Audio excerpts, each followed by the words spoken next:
Before we start learning JavaScript, it's very important to know what is JavaScript and where it is used. To access internet, client needs a tool called as browser, through which we access web resources like text, images, videos, etc. The programs that are used to execute business logic are stored in a place called as server. Those programs are called as server-side programs. They are used to perform complex jobs. They require more computation. The following are the programming languages which are used to create server-side programs: Python, JSP, PHP, etc. On client side as well, we can perform business logic. The programs that are used to execute logic at client side are called as client-side programs. They are used to perform simple jobs.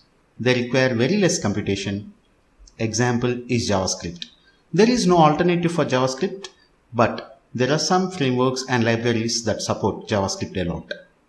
Now you might be having a doubt, what are those simple jobs that we can perform at client side? Let's see. This is one of the video streaming applications. Here you can see the images are getting changed for every 5 seconds.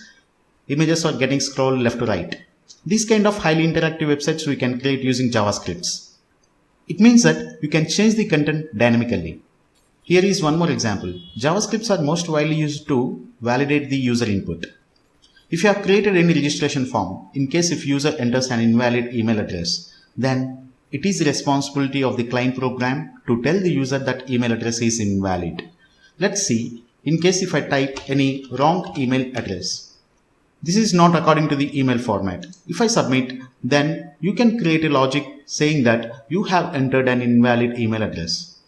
Till user enters a valid email address, this pop-up will be generated. Here is one more example. In a HTML registration form, we'll be having elements like text fields, checkboxes, radio buttons, select options. Whenever user enters in any particular element, it is the responsibility of the application developer to create an on focus to tell the user that they are currently in that particular place. Let's see how this is going to work. For an example, while entering my name, you can see the background of this text field is changed from white to light gray. The moment I am typing the branch, then I lose the focus of the name and I'll get the focus on branch, and the background color of branch is changed to white to gray. These kind of things we can do using JavaScript. How to master in JavaScript?